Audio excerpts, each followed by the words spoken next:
Hey everybody, JJ here, back again with another Saturday Zoom networking. Really excited for the young man we have coming on today. Just a friggin' powerhouse and an inspiration. We're blessed today to have one of Pace Morby's rock stars on from his Sub 2 community. And if you see my calls before, been on, you hear we talk quite a bit about Pace Morby. He's the supreme genius for creative finance in the country, which means the world. And his Sub 2 community is by far unparalleled, the best real estate education community that there is, bar none. I don't care who you are. But our guest speaker today is not yet Pace Morby, hopefully one day. But one of his rising shining stars, a great young man, my friend, Mr. Tyler Townsley. How are you, Tyler? I am doing amazing, JJ. Thanks for having me on. You're welcome, man. My pleasure. Thanks for being on. You are honestly an amazing young man. We spent some good time together talking the other day when we did the promo. You're just really, really impressive, brother. I You really appreciate are. that. So, I ask folks all the time, we kind of talk about how they got their start in real estate. But before that, what part of the country are you located in? For those that don't know where you are, or, we could start there. Yeah, I am in the great state of Arizona. It is 110 degrees out and it's amazing. Yeah, we've had a hot one in LA for a while. We're in the 90s for sure, but that's crazy.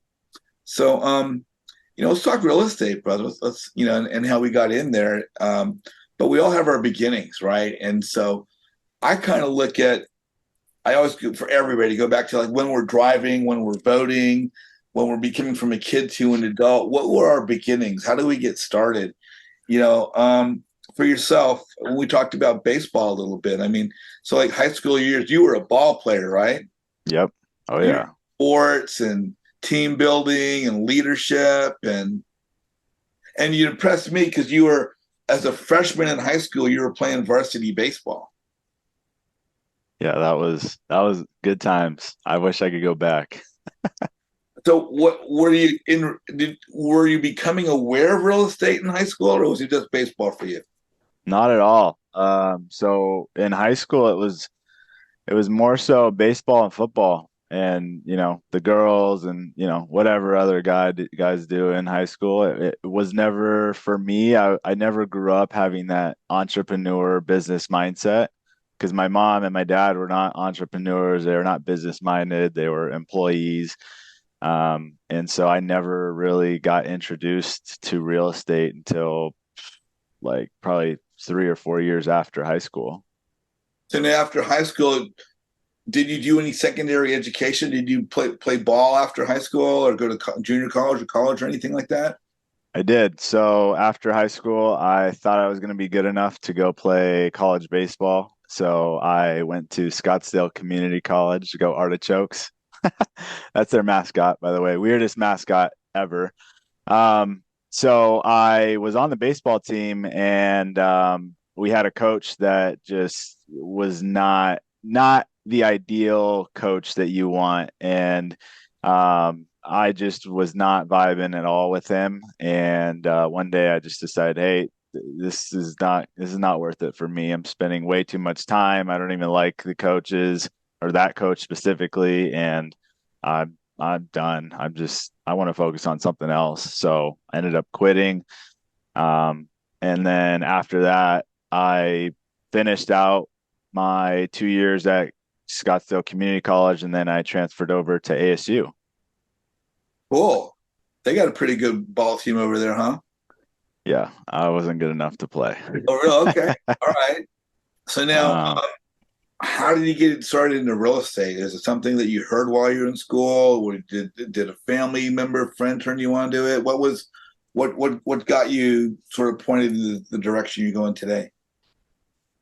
so it's kind of a very unreal experience. It wasn't anyone telling me what to do. It was more so real estate kind of fell in my lap.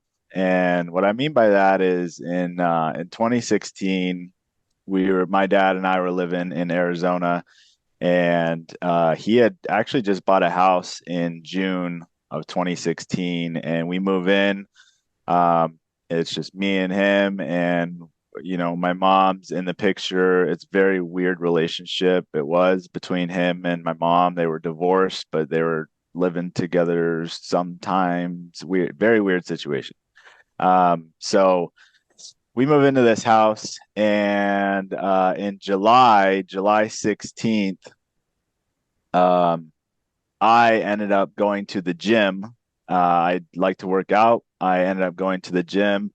I come home and I walk through the door and I see my dad like laying on the ground and like kind of face down. I'm like, hello, are you all right? No response. Nothing. So I run over there and he's not breathing. I call 911. They're telling me, hey, flip him on his back, start doing compressions. I do that. I wait until the ambulance comes. Ambulance gets there. They take over. They end up taking him to the hospital. I end up following, and I get to the hospital, and the doctor says that he has passed away. So in an hour span of me getting home, I lose the rock in my life. Wow. And this is it's You're how weird old? how I You're how old? was. What was I was how long ago was that? That was 7 years ago. I was 20 years old. Wow. So yeah. And that was right before I actually started at ASU. I still ended up going to ASU for a little bit. But I say all that because my dad, he had a half sister, and he had these two properties now, this one in Arizona and this other one in Washington.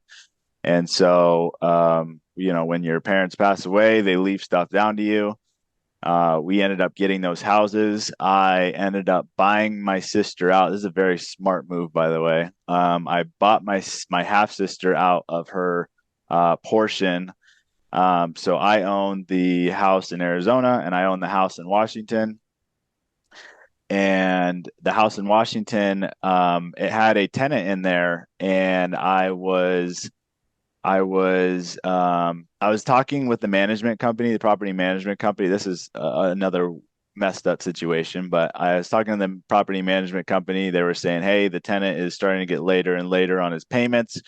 I am hearing that the cops are being called once every other month or so to the house to figure out, some stuff. I don't know why they were." And so I had them go in and look at the inside of the house, and they said it was trashed. And so luckily, I was able to get this guy out. No issues getting him out. He paid. He actually paid until he got out. Thank goodness. And so I fly up there and I walk into this house, and it needs everything. It's a split level house. So you walk up some stairs, you walk through the front door, and then you can go downstairs or upstairs. You go downstairs, everything smells like dog piss. Nasty smell. Like don't want to go out down there. Almost threw up when I went down there. I come back upstairs and there's a different smell. It's almost just as bad, and I don't know what it is. It's not a dog. It's not. I don't know what it is. So I'm looking around for this like ratchet smell. It's gross, and I'm moving over towards the kitchen, and it's getting stronger and stronger. I end up pulling out the refrigerator, and behind the refrigerator is a, almost like a nest of roaches, like cockroaches, and nasty. It was disgusting. And so I'm like, all right, no one's really going to buy this in this condition, or if they Yeah, not do, at they're going all. it was nasty. It's definitely not considered a turnkey house, right? No, this is one of the properties that you dream of getting when a homeowner goes through something like this. Except Yeah. I was the homeowner at the time. So I had two options. I could, number one, just because I was getting a bunch of letters in the mail. Direct mail was crazy. I was getting letters every single week, saying, "Hey, I'll buy your house for cash. Hey, I'll buy your house for cash. This, that, and the other." And I entertained some of them, and To be honest, they were like 250,000, 300. I was like, no, that's way too low. Um, so then I had a little bit of money from my dad passing away, and I said, hey, I think it would be smart to just fix this up as best as I could do it and sell this for the most money that I can get. And so I did that. The first week I was tearing up the carpet. I was doing the handiwork. We tore out the kitchen. And then after the first week, I said, screw this. I'm not doing the work anymore. I'm going to pay someone to finish everything. That's when I learned how to delegate. There you go. And thank goodness it went smoothly. I had one of my good friends' dads helping me. And so we finished everything. His mom was actually an interior designer, and she ended up making this place look freaking beautiful. And we got the house listed on the market for $525,000 the Wow. day right before COVID shut the whole country down. Crazy. So now I'm thinking, okay, what is this COVID thing? I feel like if I don't sell my house now, my house value is going to drop in an insane amount. So I need to sell this thing immediately. Um, and so I was lucky enough to have two people actually go walk it before they turned all the lock boxes off, and they started controlling everything. No one could do open houses. No one, it Yeah. was it was nuts. Got everything right. So yeah, and so I had two people come through. One family came in. They gave me a full price offer, but it was contingent upon inspection. It was contingent upon them selling their house. And I said, okay. I mean, that's a good offer. I'll sit on that for sure. The second people that came in, they came in with another offer, $25,000 over asking, no contingency, no inspection. They wrote me a letter saying, "Hey, we want our son to grow up here. We've been looking for a house in this area forever." Um, Amazing letter. At the time, I was like, "Oh, this is perfect. I am sold. Let's get the paperwork done, sell this thing." So I sold it. I sold it for $550,000. And that was really my first taste of how I got into real estate. And it's funny because I didn't even do any bigger pockets. I didn't join sub two directly after that. It was kind of that one thing for the next, I'd say, for a year, like a year and like 3 or 4 months, and then I found how I really got into real estate. Yeah, it's obviously unfortunate to lose your dad like that, and for you so young, for you, and I imagine, me being, you know, older now in my life, when you're young, so you're never gonna get old. Now that I'm there, it's just like, I could have a kid that's 20 today, and to I could have had a kid that's 20 a long time ago, but to pass away at such a young age is just unfortunate. But as you said, that's what was the beginning of your opportunity to have real estate fall into your lap, and you learn how to become a landlord and an investor, and all that happened in your early 20s. Yeah. Oh yeah. So now, Yeah, it was how'd nuts. you, how'd you find out about Pace? How'd you find out about Sub Two? Did you see a commercial like some people did? Did one of your friends tell you? What was your introduction to Pace Morby and Sub Two?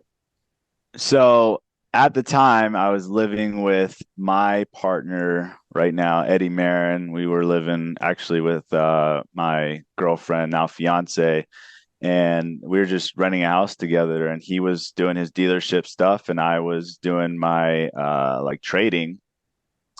And he comes home one day and he says, "Hey, I hate the car business. I want to get out of this. Let's figure out something else to do." And I said, "All right, well, we can join real estate. Let's do some real estate." And he did real estate previously, and he did all the cold calling and crap, and he just hated it. Probably because he was the one doing the cold calling. And so I said, all right, well, let's I know of this really, really big real estate community. I think we should join and see what they have to offer, Bigger Pockets. We ended up joining Bigger Pockets, got a membership, and every day Eddie would actually come home after work and we would sit on the computer and look for properties that we could put offers in on. That was what we got out of, and then go do the Burr method with those properties when we got them. That was our total guidance, you could say, for joining the membership, which wasn't really guidance. And so after about, I would say, 2 weeks of doing this, he would be on the computer, I'd be sitting behind him, we'd be looking at these properties, and then every night it was funny because every night I would fall asleep because this stuff was just so boring and I didn't know what we were doing and we had no direction. And it got to the point where I'm like, hey, I don't want to do this. This we're not doing anything productive here. I feel like we're just kind of running around in circles. We have no guidance.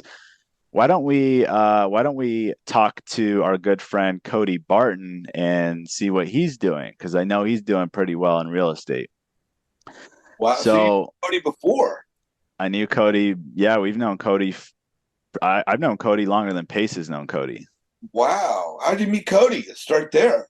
So right when I got out of high school, we I had a really good friend who he invited us to one of those one Oh, wait, in a for those who don't, we're talking about. Let's tell people watching on YouTube who Cody is. Tell them who he is, and then we'll go into how you met him. But who for those who don't know, who is Cody Barton? Yeah, Cody Barton is actually Pace's integrator in his real estate business. So Pace and Cody have been partners for, I don't know, 4 years, 5 years, something along those lines, and they've been absolutely killing it. Um, and it's funny because I have known Cody longer than Pace, and the way we met was one of my buddies one day after right after high school invited me to go to this event. He didn't tell me what it was. He just said there's going to be some young guys there making really good money, and I was like, all right, I'll come check it out. Well, why not? So I ended up going to a network marketing event, and this was for a company that sells energy drinks. And I ended up joining, like, literally, if you know anything about me, it's like if I see an opportunity, I join immediately. Like sub two, I joined immediately. Um, Masterminds, I joined like right there. And Eddie is literally the opposite. He's like, well, maybe we need to think about it. Maybe we need to, look at the numbers, see what would make sense. No, so I joined this thing, and it was this network marketing. You sell energy drinks, and Cody Barton was in that company. He was doing really well. He had a company paid car, and he threw some events for us. And so once that all got shut down, we ended up going our separate ways. And then we stayed in contact. Obviously, Cody's an amazing dude, and I love him, and he's just he's always there to help. And so, yeah, I ended up talking to Cody, and he said, "Hey, well," I asked him, what is that sub two thing? Because this is like 2021, early 2021, and he said, "Well, that's not my thing. That's Pace's. Maybe you should just talk to someone on his team and see, if it'd be a good fit for you guys." I ended up hopping on the phone. They told me what it was. I said, "Here's my credit card. Let's get it done. Deal over."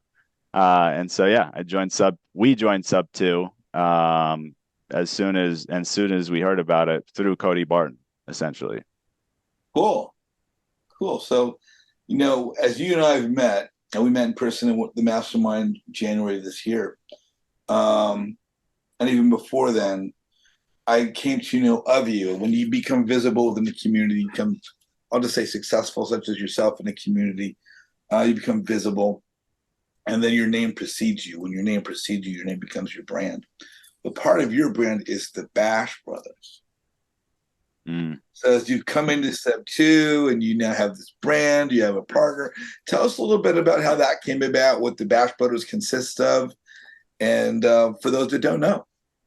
Yeah. So, shout out to Pace.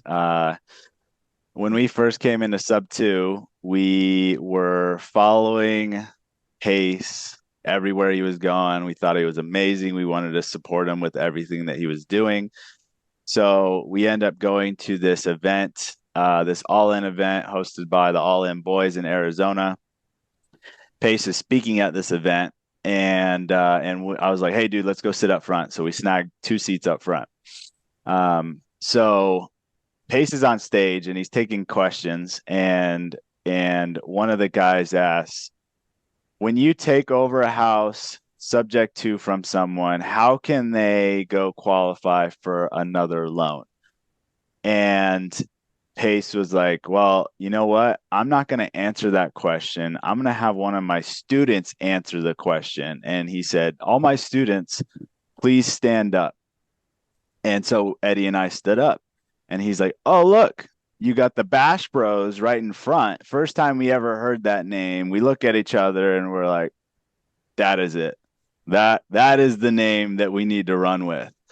And so Eddie actually answered that question in front of probably 300 people, being, I think, 3 months into the group or 4 months into the group. Which, if you guys are interested in knowing that, just I can answer that after this. But yeah, he Pace gave us our nickname, and he's uplifted us because we've been providing for the community. We do the nightly dials every Monday. And we're giving back like Pace gives back, because that's the best way to do life. Yeah. No, you're amazing, brother. And from my standpoint, you're such a nice guy too. It just makes it more exceptional to me. From my standpoint, find young men like yourself that have their head in the right direction, doing not only something good for themselves, but good for the community and their family. So your topic today, let's talk about that for a minute. Your topic today is joint venturing, what to expect. Um, we get told all the time, as we're new to joint venture with somebody, it's going to make it easier. But I'll let you jump on that.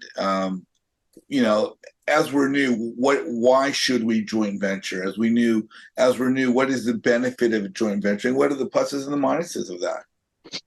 Yeah, so the reason why I believe in joint venturing so much is because I was thinking about all the deals that we've ever done in real estate, and I think only one or two of them have been us, Eddie and I, our company, no sub two students, nothing, no help whatsoever. So that leaves, all the other deals, all the 20 or 25, 30 deals that we've done, JVs with someone else. And I really believe, like, JVing with people, especially when you're maybe not when, I mean, you still should, but especially when you're in the beginning stages, can, number one, give you confidence on how to do a deal, which is probably the biggest thing that I needed, because coming into this industry, I knew nothing. I didn't know what a wholesale deal was. I didn't know any of that. So when I got our first deal under contract, we JV'd with someone. They found the buyer, we got the contract, they sold it, and we all made a fee. And that one deal gave me and Eddie proof of concept that this is how you do a deal. And up until really like 3 weeks ago, we've been 100% JV based. Like, we had no marketing expenses for the longest time. I just really think when you work together to achieve a goal, you can achieve so much more than if you were by yourself. Yes, you will get less of the pie, but you'll get more pies overall. Yeah, yeah. I think Pace has a saying about that, doesn't he? It's better to get part of a watermelon than all of a grape. Yeah. Slice of a watermelon or a grit, I don't know, something like that. Something like that. Yeah. I will say this, before you bring Sure. Edgar on, JVing it's an interesting topic because in my opinion, I don't think there is one way to JV. Like I feel like every deal that we've done is different based off the deal. And, some of them have been 50-50, some of them have been 55-45, some of them have been 60-40, some of them have been 90-10. So, the thing about JV is it's funny. I put what to expect with JV, and really you can't expect anything because it's all different. When you JV with Expect the unexpected, and anything can happen. Yeah. Yeah, exactly. When you JV with this person, it's going to be different than this person. It's going to be different than this person.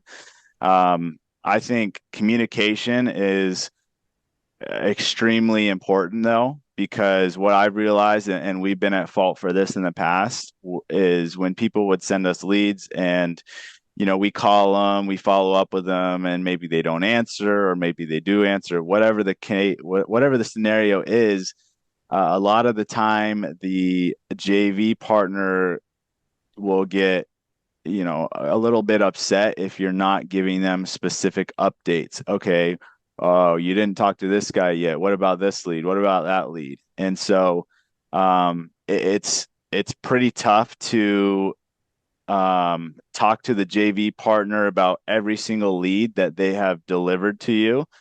And if you have multiple, it could get crazy.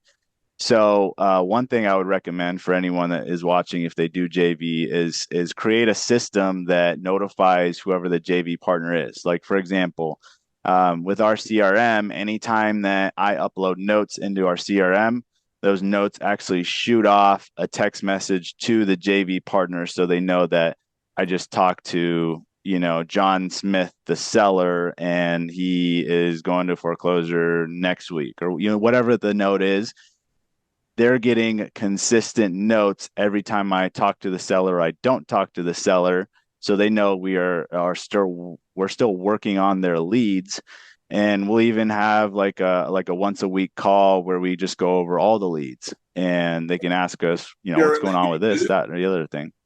Is there a particular CRM that we all talk about CRM? For those that don't know, what is a CRM, and which one do you guys use? CRM is, I think it's called a customer relationship manager, something along those Yeah. lines. And it is designed to keep track of all your leads. You stay organized. Just keep track of your follow-ups. Some of them have a dialer in them. Some of them you can text from. They record. Some of them you can build websites on. Some of them, Wow. like they can do a lot. They're extremely powerful if you can program them the right way. Do you guys use a specific one, or have you used different ones? So we have used Podio, and we are using a version of Go High Level right now. We're kind of building our own version, because Eddie and technically Eddie's new girlfriend is she's extremely savvy. She builds Go High Level stuff for a living, and it's funny how they met because we were building a Go High Level CRM, and then she's the one that actually can build the CRM. So it's like a perfect match. But yeah, we have our own CRM. It's gonna be able to send out contracts. You can call, Cool. text. You can do the websites. You can do it all from there. It's Cool. awesome. Before we get to Edgar, I have one question. You're talking about doing different deals and multiple ways that could be 90, 10, 80, 20, 70, 30, 60, 40, etc. I imagine you've done multiple deals with, on occasion, different people, maybe two deals with one person or three with another person. Hmm. Now, since every property is different, you might have done multiple deals with one or two different people, but the percentages might have been different due to the property. Or generally, is it we're going to do deal with these people, it's going to be 60-40 every time? No, it's more it's like if we do some if we do a deal with someone and we keep doing deals with them, we're going to be more generous because we want them to keep bringing the deals back. Like if we start to get greedy at some point, they're going to be like, "Oh, I could just go to JJ and he can help me and he'll give me a better percentage." So I like anytime someone brings us a deal and I feel like they're going to be more consistent and bring more deals, we'll probably start giving them more of a percentage Oh, that makes sense. after the first one. That makes sense. That makes sense. Edgar, you are on with Tyler Townsley. What's your question? Hey, JJ, first of all, thanks for putting all these things together. And Tyler, thank you for sharing your story with us and helping us understand this whole thing about JVing, right? Can for someone that's starting in this business, right? Can you maybe share a real example of a JVing that went well and maybe another one that didn't go that well, and what made one, good and what made one another a not so good JVing opportunity? Hmm. Okay. Are you talking about JVing with people that are just getting started? If you're starting, how do you JV with someone, since you don't have that much experience or knowledge? How would you go about avoiding some pitfalls and stuff? Right. So I'll tell you how people get my attention. If they say, "Hey, Tyler, I have a lead that I need help with. I have a deal that you guys can buy.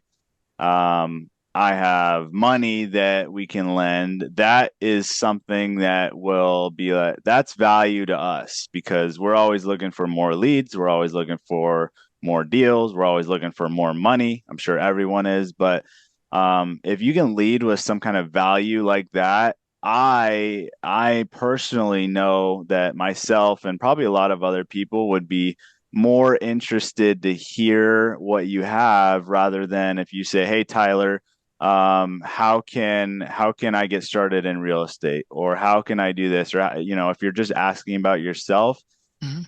that's fine and I'll still help you out, but I can't focus a lot of my time helping you out because we do have a business and we do need to feed the mouths that we have and we still need to make money. But if you come to me and you have an opportunity to make money, I'm going to be like, "Hell yeah, Edgar, let's do it. Let's close the lead. Let's get the deal done, Mhm. whatever it is." Um, so going back to what you said about a good JV and a bad JV, I'll go with the bad one first because this was kind of recent. I'm not going to share their names. They came to us and they wanted to JV on a property in where was this? This was in Tennessee.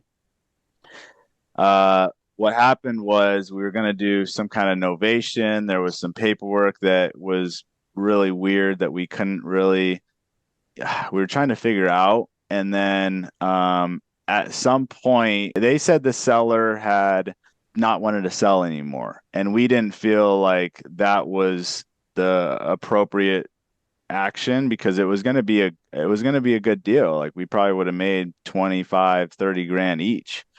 And so they just wanted to cancel the whole contract. They just wanted to just totally be done.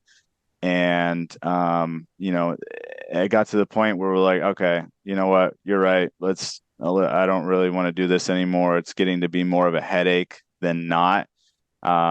Normally, if a seller does try and back out, it's usually because they got a higher price or some kind of reason like that. So a lot of the times we will, we'll call their bluff essentially. But yeah, that one didn't end in any profit or anything. Ended in a good learning experience of like having upfront contracts and what to do with certain situations. A good JV, I would say, with a brand new person. So we did two deals with a guy, and he had two deals, creative deals that we actually were buying. One was in Clarksville and one was in Knoxville. The one in Knoxville we actually bought. It was a higher entry fee, so we ended up basically paying him like a $5,000 fee And then the one in Clarksville, we were going to pay him. I think we were going to pay him right around the same because it was a higher entry fee. And then we ended up finding out there was some kind of issue with the the flooring. There was a foundation issue, and so we ended up wholesaling that. But both times we helped him close the deal. We helped him make money, and we actually made money. And both parties were happy. And actually, he just brought us another deal, potential 0% deal that he asked for equity on, and we said, sure. You brought us two deals already. We'll give you some equity for sure. So that's kind of the evolution of that JV partner specifically. Great. Thank you, my friend. Appreciate the help. Yeah, nice question.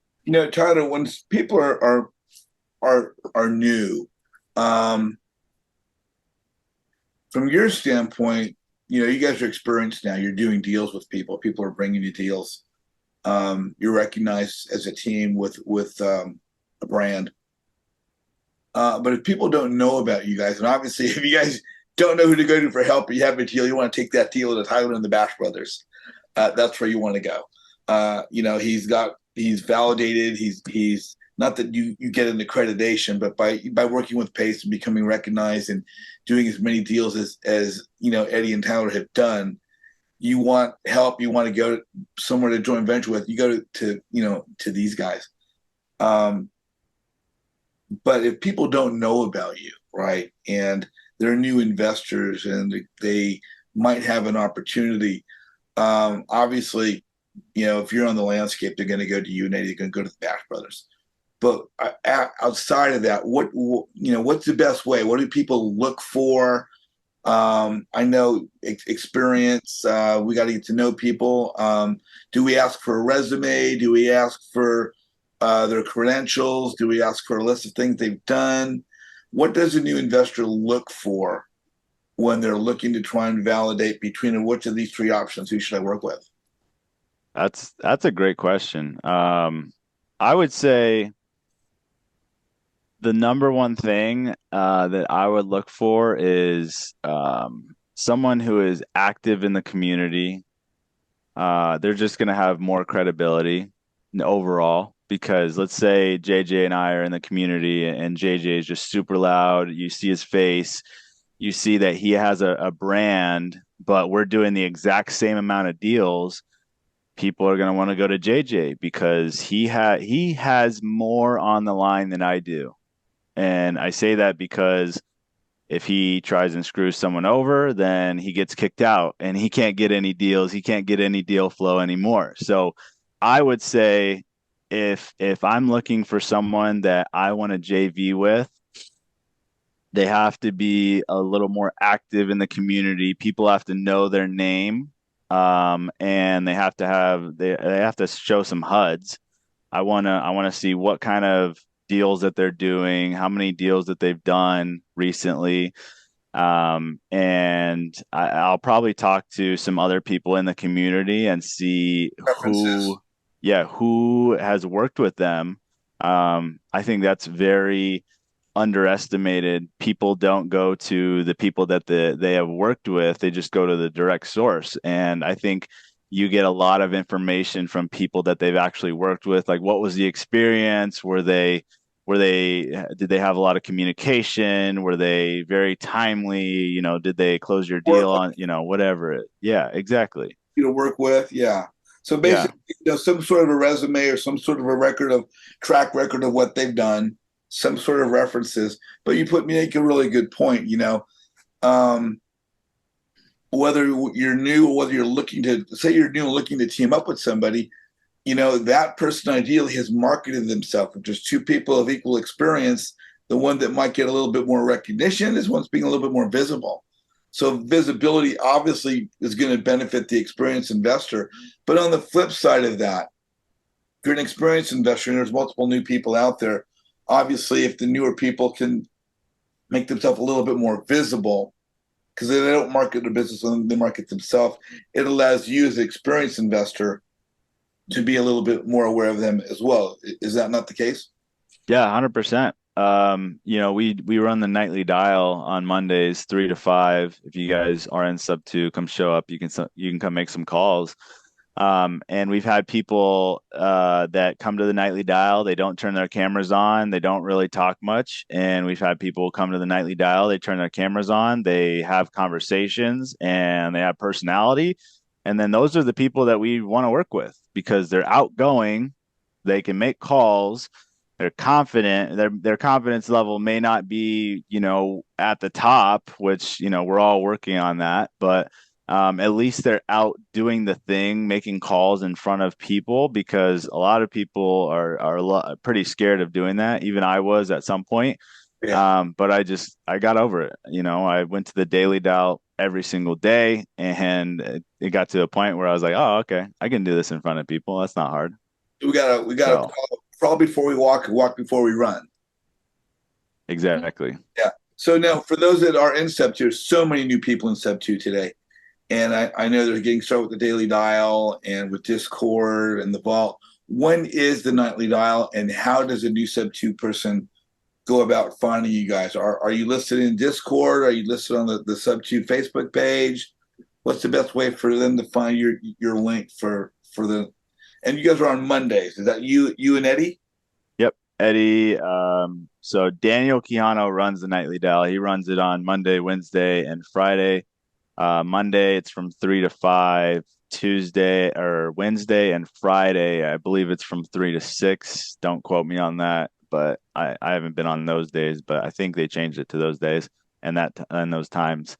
Best way to find the nightly dial, I would say is once you find the link, save it because I just click it. But to find the link, I would go if you guys have if you have Pace's Sub 2 calendar linked up to your Google Calendar. It's on there.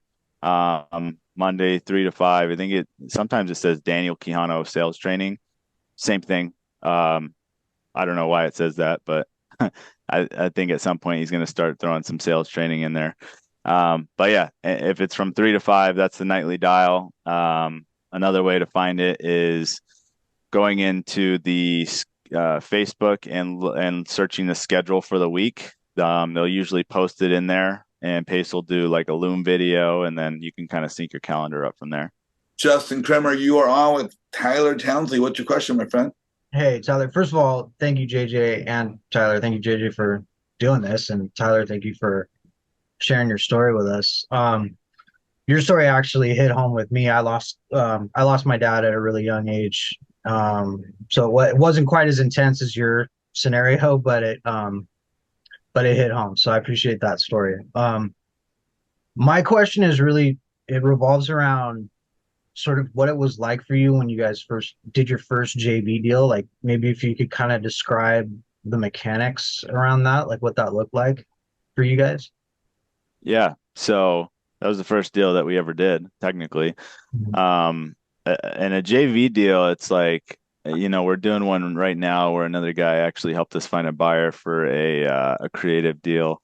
But a JV deal, that one specifically, it was me basically trying to, figure out how to lock up a contract. I didn't know what the numbers were. I didn't know where we needed to be. Luckily, I got a verbal contract with the guy and I said, "Hey, Eddie, we got to send a contract." And he's like, "Okay, what do we send?"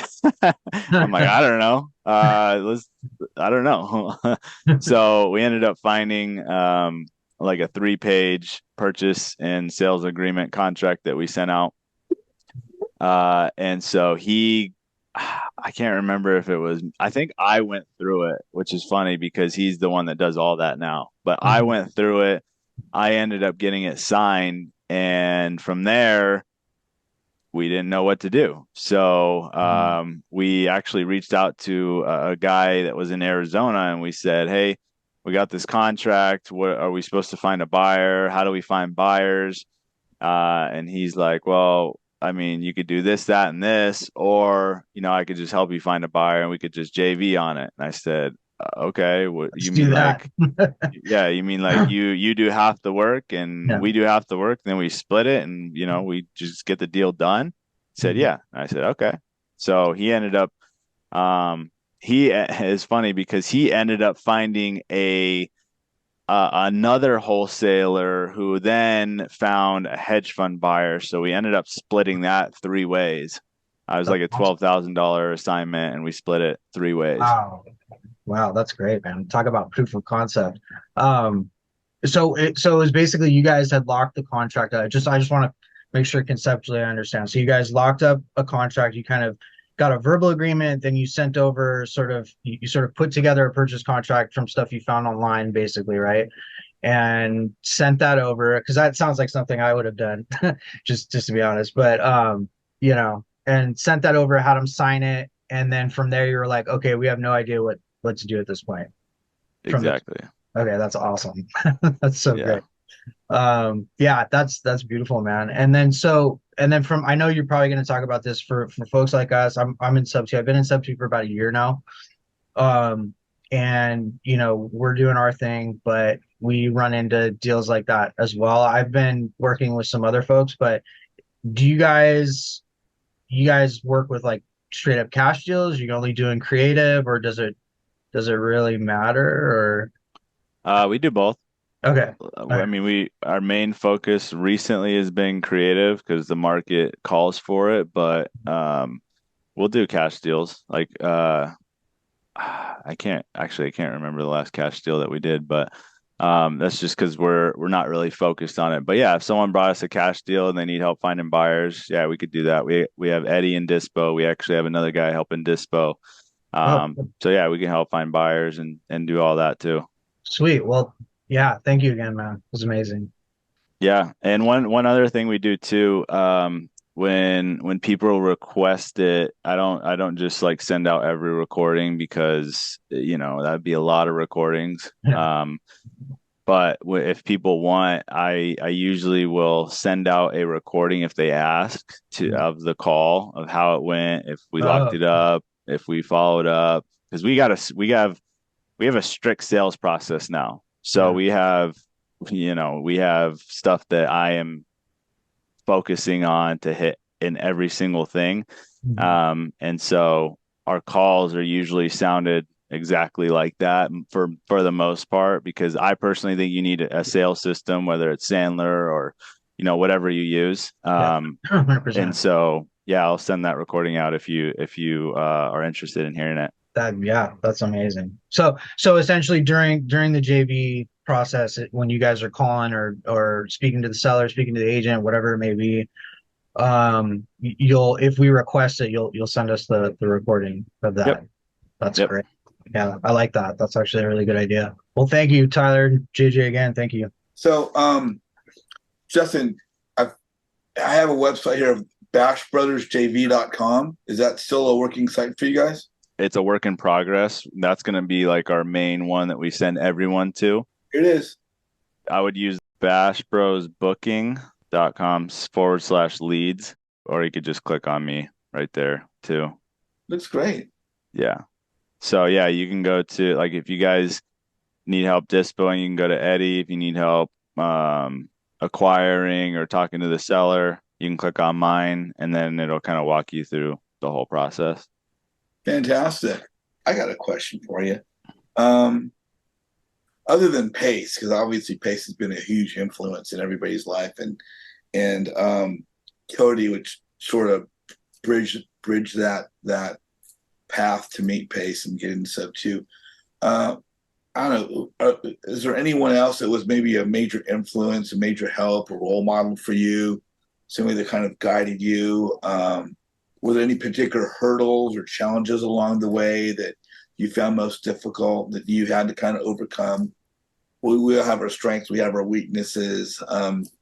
Anyone that played a pivotal role for you, or any kind of particular hurdle that you found was something that you overcame to get to your success? That's a good question. I would say I don't have one specific person. For me, I love learning, and so When I listen to a lot of people like Ed Milet, Tony Robbins, who else? Andy Frisella, this new guy, Bedros, um, Alex Hormozy. So I consider those guys as like mentors, and especially when I work out in the mornings, if I don't go play pickleball like I did today, I'll go to the gym and I'll put one of their podcasts on that sounds like something that I need help with in my business. So it's not just one person. It's all these different people, all these different days that and that's really what life's all about. It's all about growing and getting better. And so I realized I love learning. I don't like learning in school. I like learning things that I can actually apply and do. And those are some of the people that have, really been a big influence on my life and getting me to the point where I'm at today. Kim Walls, you are on with Tyler Townsley. What's your question? Hi, guys. Hi, Tyler. Thanks for everything you're sharing with us. Appreciate it. Hi, Kim. Hey, I have a question about JVs specific to midterm rentals, or it would be applying to short-term rentals too, essentially where there's a property management element and there's opportunity or possibility for lots of complexity. Because we're new to sub two, but not to business, I guess. And I love collaborating. My strategy would be exclusively JVs. My only concern is what happens when things go south, because they will on some of these properties when it comes to that property management piece. Any recommendations, ideas, concerns when it comes to that JV model in high complexity situations? I think that is the short version of my question. Yeah. So, are you talking like someone trashes a house, or give me a little more insight on it? Yeah, like, okay, so say we hire a property management company. Property management company does a terrible job. All of a sudden we start to have issues. And so then if you have, call it 3 partners, and like who goes and deals with that property management? Do you kind of work it all in advance? Have you had experience where it's been like, well, that's not what I said I'd do. I don't want to do that. And then, okay, let's say this. I find myself often in the position, not often, but I used to, before I had more experience with partnerships, being the person who deals with everything because I can and I do, and other people just flake. And I don't want to deal with that. Okay. So, number one, I would say probably have an upfront agreement before you get into the partnership, maybe like an operating agreement, saying, laying out, and this is for you going forward, laying out who specifically deals with the property manager, who has to deal with this, who has to deal with that, what happens if money needs to come to the table. Because one thing that a lot of people don't realize is, yeah, properties make money until they don't. And let's say a roof needs to be redone or an HVAC goes out, who has to pay for that? So is it, and it gets complicated too, because if you're 2 ways in a partnership, is it 50-50? Is it, if your partnership is your partner's the money partner, do they fund it?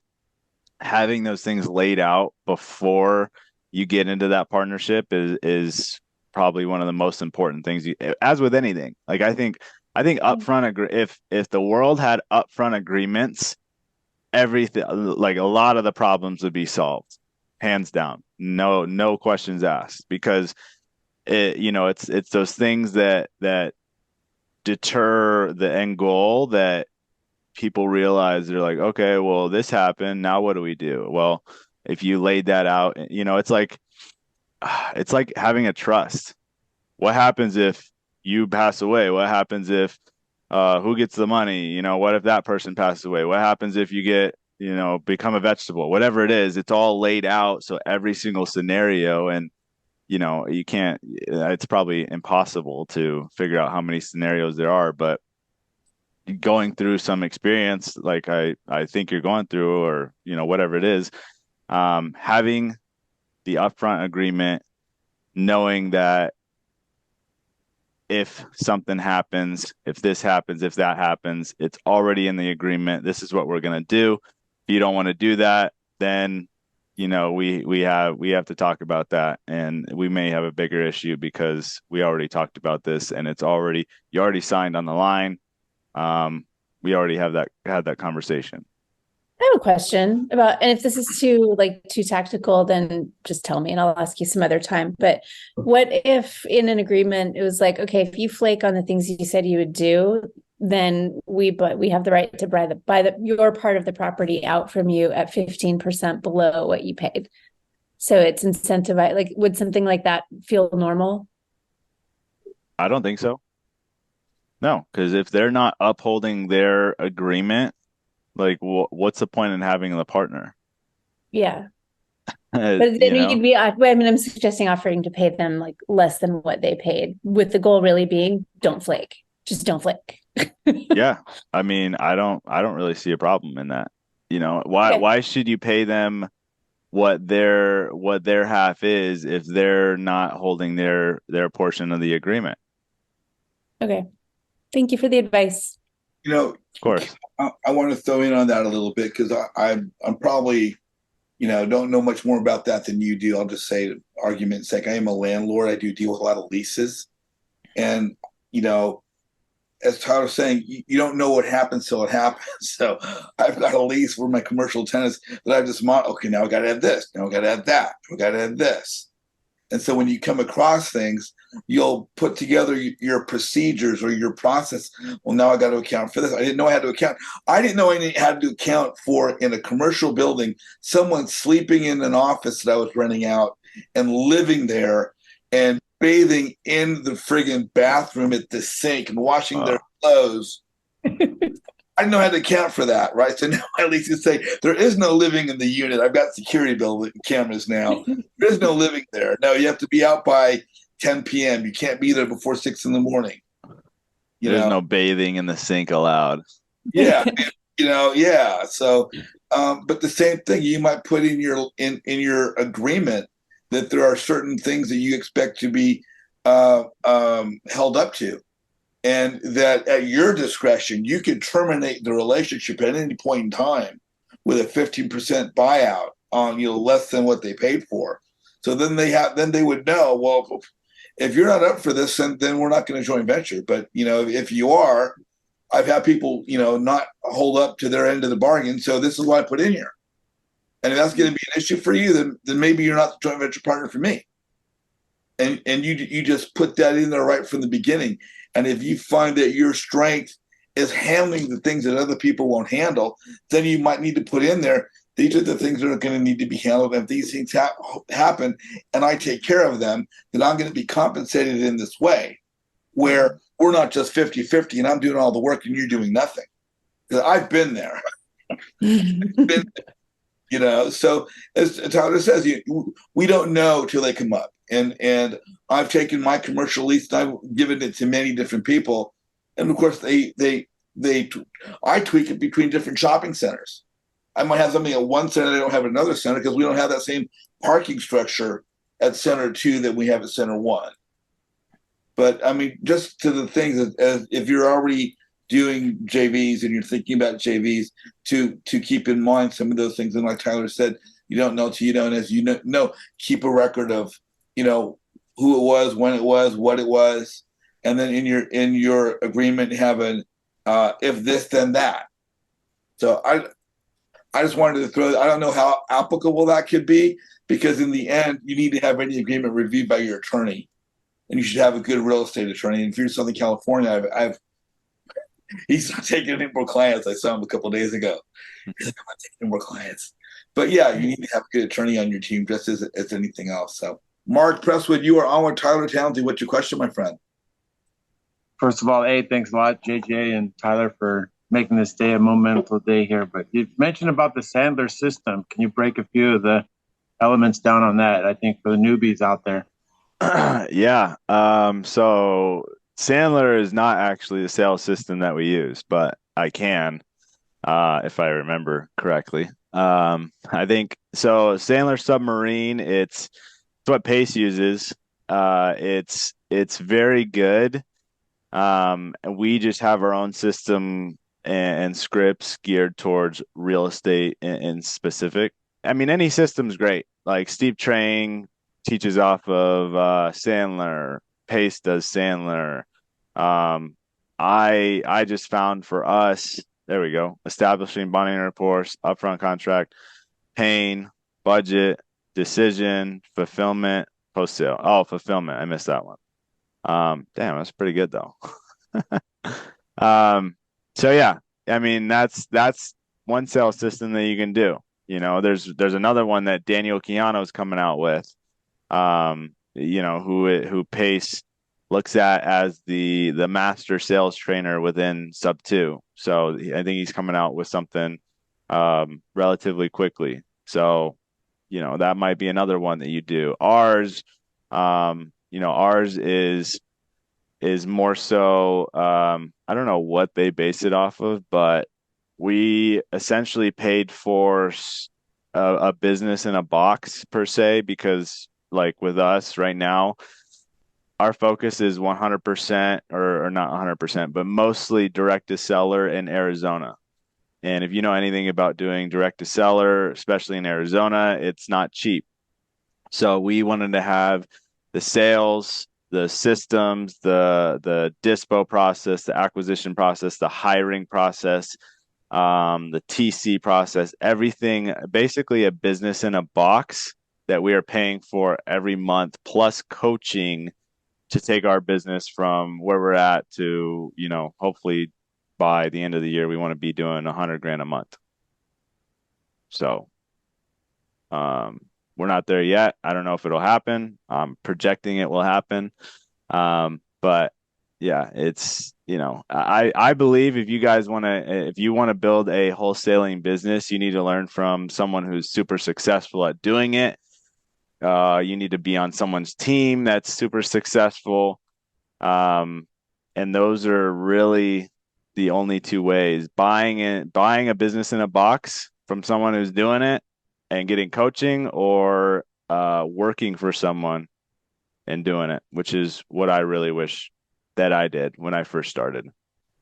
That answer your question? Yeah, that was spot on. It's basically like just basically a framework that you're just just solving pain. You're solving just the customers' pains, and just learning about the customer and how they can serve in the highest degree, right? Oh yeah, that's with everything. Sales, you know, you want to find out how you can solve their problem with your solution. And you can only do that by figuring out what their pain is and what kind of issues they're having, and then curating a solving something to solve it in a way that either no one else can, or that you can just do a little bit better. And obviously you want to be trustworthy in the process. For our sales process, first thing is we have an intro. Second is setting expectations, which is upfront contract. You know, this is going to take 5 to 10 minutes. Then I'm going to tell you, then I'm going to go back to my partner. This is for like a follow-up call. Then I'm going to go back to my partners. They're going to give me the offer. I'm going to come back and give it to you. Make sure you get them to commit to giving you a yes or a no, because if it's like maybe, then you're just playing the follow-up game, and it's not. I'd rather have a no than a maybe. Let's just say that. Then you want to have some kind of urgency in there. You're definitely ready to sell, right? Then you go into motivation. After motivation, you know, same thing. Pain, motivation, same thing.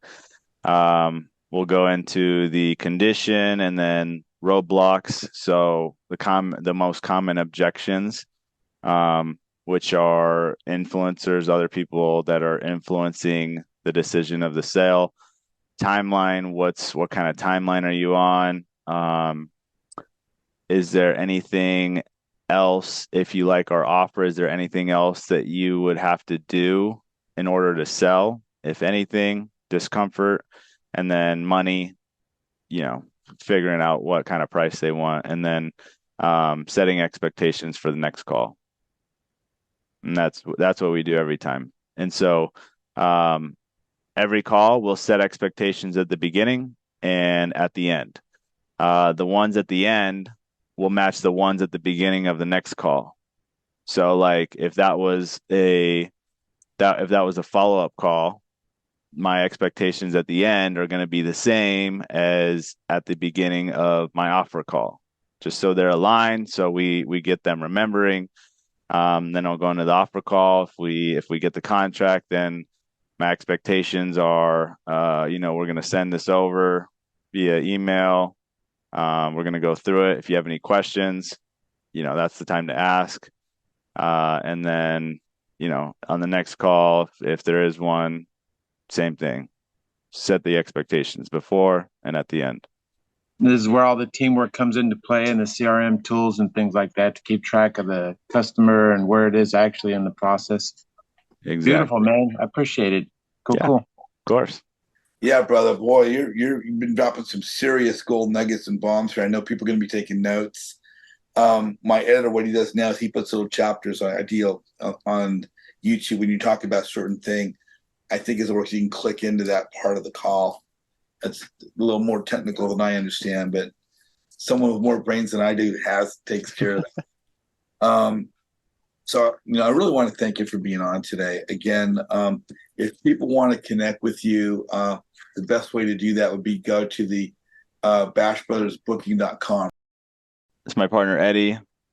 He does have a podcast with JJ. You guys should go watch it. He talks about how to wrap properties and what a wrap is, and because that's one of the things we're focusing on too, is wrapping properties. That's cool. So again, here we have your social media links. Both of you guys are on Facebook. Both of you guys are on Instagram. And what's that third one? What's that last one on the bottom? That's the YouTube. YouTube. Okay, YouTube. The Tyler Townsley on YouTube. That's the best way to get a hold of you. Last question I have for you. My group's a networking group, and I'm talking about it every week, just preaching. But after a while, I become a talking head. But you, as an investor, a successful investor, a young investor who's become successful quickly, and again, all of us that are on social media that are learning real estate, we belong to one group or another. Some groups are free. Some groups we have to pay to be in. Some people are coming to these educational platforms that have social media pages, maybe Facebook groups. Every education platform has a Facebook group. And so you join these groups. Some are free, some are not, but you have to have a Facebook page. Some are new investors coming to the social media Facebook platform. Some are experienced investors are new to the social media investment platform. For these investors, new and experienced, coming to this social media world, what is the importance of networking to the success of someone's business?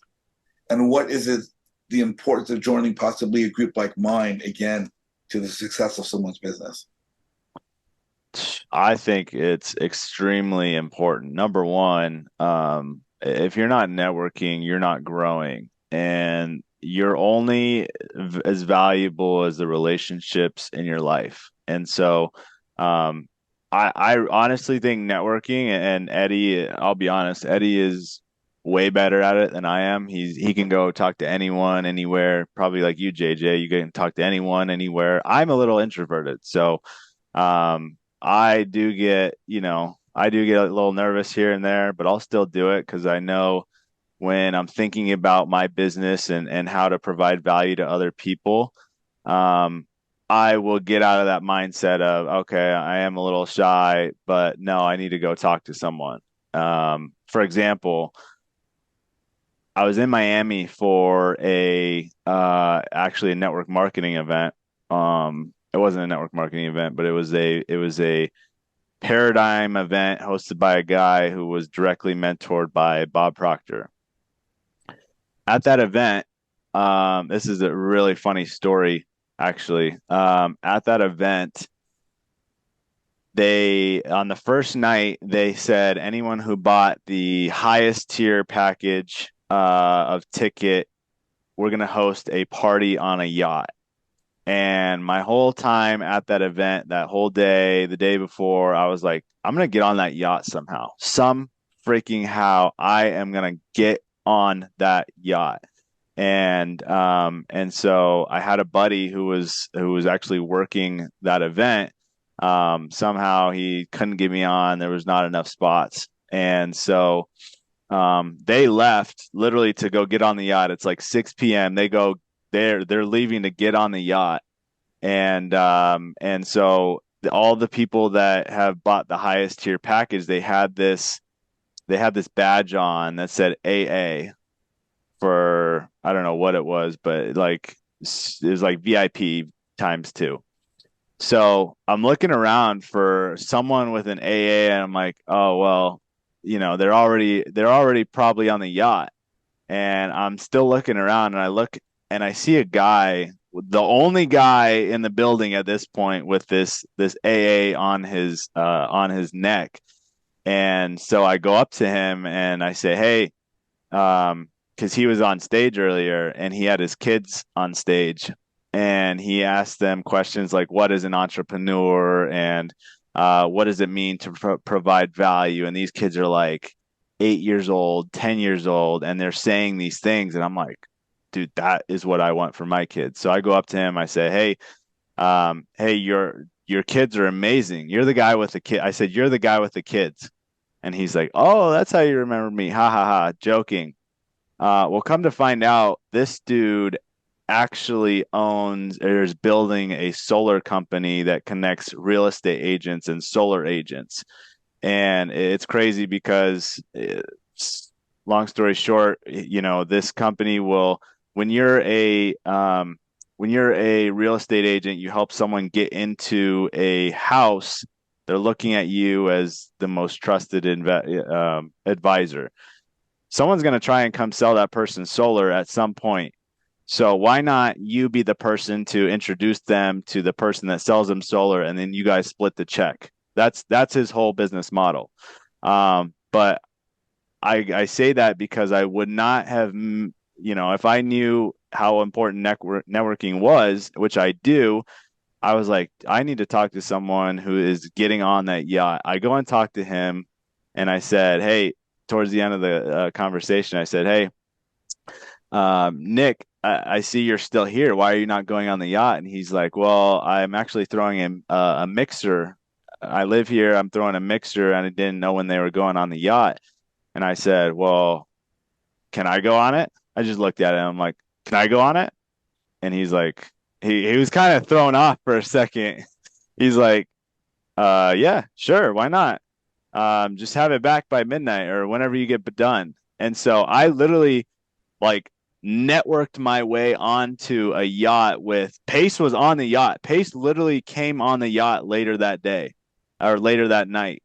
And so it was a crazy story. I networked my way onto a yacht, and I met everyone on there was worth millions and millions and millions. And it was a freaking great night. I met a lot of people. And it was awesome. So I think networking is absolutely crucial if you want to build your business, if you want to build relationships, just growing your network, because how many amazing people are on this earth, and how many of those amazing people can I know and benefit and help bring value to their lives as well. That's so true. Yeah, no, that's a great story. I really want to thank you for that and for being on today. So hey, if you guys are watching now on YouTube, I want you to please like Tyler's video. Please put something in the comments about what your takeaways were. And then if you guys are on the call right now, do not go away like always. We're going to go to the breakout rooms and possibly be in a room with Tyler himself. But again, I just want to thank you so much. Again, if you guys want to get hold of Tyler, it's bashbrothersbooking.com/leads for Tyler in particular. If you want to connect with me, it's jjazizian.com. And just click the little register now button. And again, look for more videos coming up on Flip Side with JJ. Come back for more. Join my networking group. Let's help you build your network so you can build your business. Tyler, thank you so much, my friend. Stick around. We're going to go to the breakout rooms in just a minute. So for now, I guess we'll tell them goodbye for today, right? Yeah, goodbye. Thank you, JJ, for having me on. It was an amazing time. I really appreciate it. Loved it. Absolutely loved it. Thank you so much. Later, guys.